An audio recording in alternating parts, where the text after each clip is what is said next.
So I have one child. Her name is Molly, and she's 22 years old. Kevin and I have been married, it'll be 41 years this June.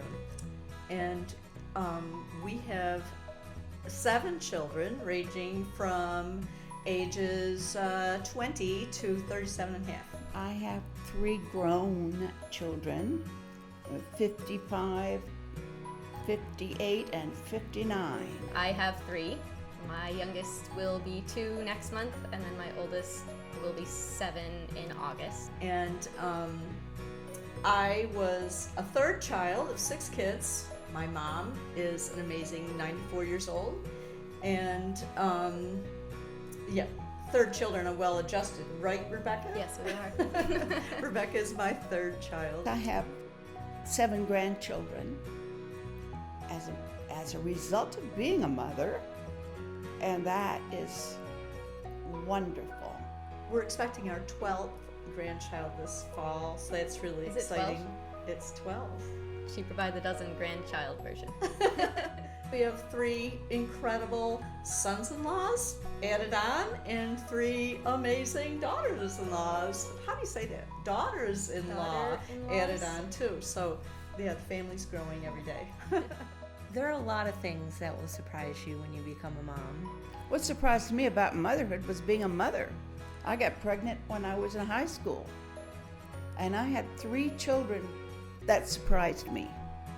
And yes, I was a mother way before I knew anything about being a mother. I think one thing that surprised me when I became a mom was how much everything affects your body and how much that then affects everything else. From being pregnant and nursing and then lack of sleep, or if you forget to eat lunch because you got everybody else lunch and then there was a poopy diaper and now it's dinner time and you're yelling at everybody and all of a sudden you're like, I haven't eaten since 9 o'clock this morning. If you pictured being a mom when you were little, you set all these things in your mind that it'll be like when you're a mom, but it's very different.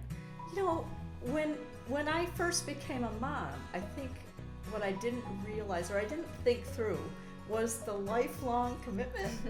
It's like, you know, you have this little baby, but you don't realize that when I'm my mother's age of 94, I will still be a 24/7 mom. And you know, that commitment to really unconditional love in prayer for children and grandchildren, that's a huge commitment. I don't think we realize the intensity of it, and that's God's way. If we did, we... Are you saying you wouldn't have signed up for it? No.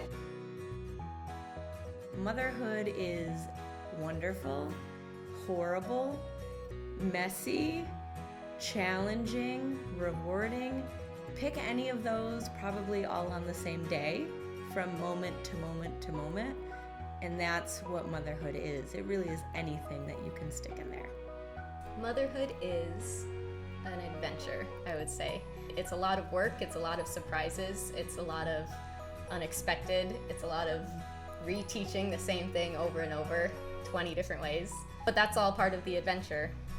And I think looking at it that way as an adventure has helped me. Motherhood is giving everything you've got for as long as you live.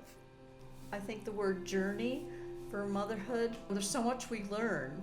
I mean, we're teaching kids, but we're learning so much. And we learn so much about God. That journey of understanding God's love, I think, is incredible. Something I've learned, just a life lesson through motherhood, I think would be to take a deep breath. I need to take a deep breath before I speak to them or before I interfere in a situation. It has taught me that a lot of cliches are not really cliches. The don't sweat the small stuff is really true. God gave me my children, and I learned to give them back and to trust Him with them and pray for them every day. Something I've learned through motherhood had come to me over the times of stress when kids are struggling through things.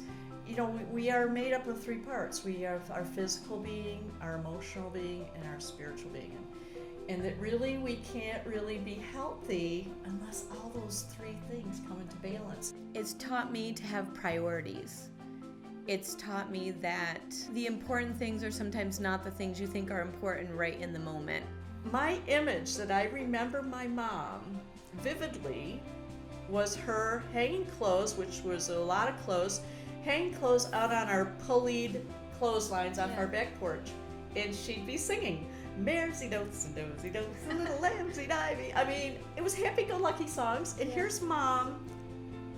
Yeah, but she demonstrated to me joyful servanthood of a happy mom. You know, and I just have that image in my head, and it'll never go away.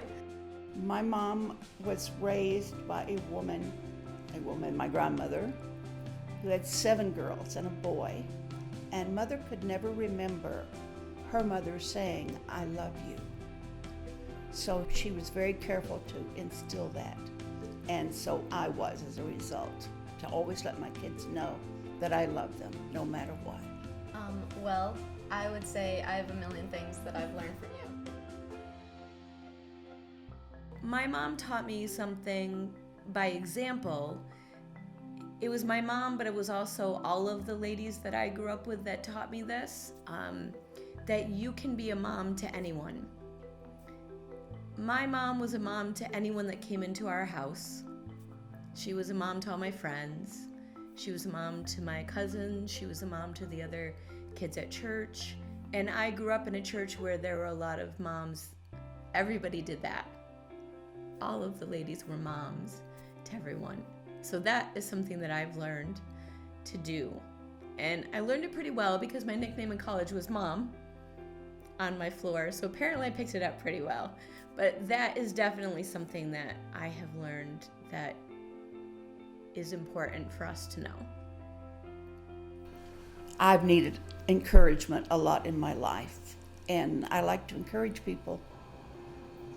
What are some ways you've encouraged the people, or how do you do it? I encourage them by saying, don't give up, and what can I do to help? And just letting them know they're pretty, and that they're worthy, and God loves them. It's really okay to fail. We allow God room to make it perfect and to make it what it should be if we don't have those expectations on our success as a mom. I think that mothers need to learn to laugh and not take everything so seriously and play with their children. To allow yourself to just enjoy the day with your kids, because one thing else that I've really learned is that it really does go fast. I'm pretty sure Molly was born yesterday, but she's going to be 23 in a few months. So it's definitely fast. So just enjoy it and take the time to do that. Your dishes will be there when they're grown. God, He sees the end from the beginning. He knows where He's leading them, and He's developing them and molding them, even through the mistakes. It really doesn't matter the things that you do with your kids because they won't remember those things. But they really will remember how you made them feel. They'll remember that. They won't remember how many Christmas presents they had. They won't remember even what they got for Christmas presents, and they will just play with the boxes anyway. So save yourself the money. But they will remember how you made them feel. I know I'm supposed to be talking in this video as a mom, but I want to talk just as your daughter for a minute, because I think that will be encouraging. It's easy to look at things from the outside picture and think, well, yes, this is wonderful because they've clearly been best friends their entire lives. And that is not true. Like, I know I gave you plenty of stresses and I gave you plenty of hard days. But yeah, that verse that train up a child in the way they shall go. Sometimes when your kids pretend they're not listening or blatantly tell you to your face, I am not listening to you, they do still hear. Your kids do remember what you said to them. And I think if you're patient with them, and like you said, that unconditional love thing, even that, if there were times that we as your kids have said it's not enough, it is.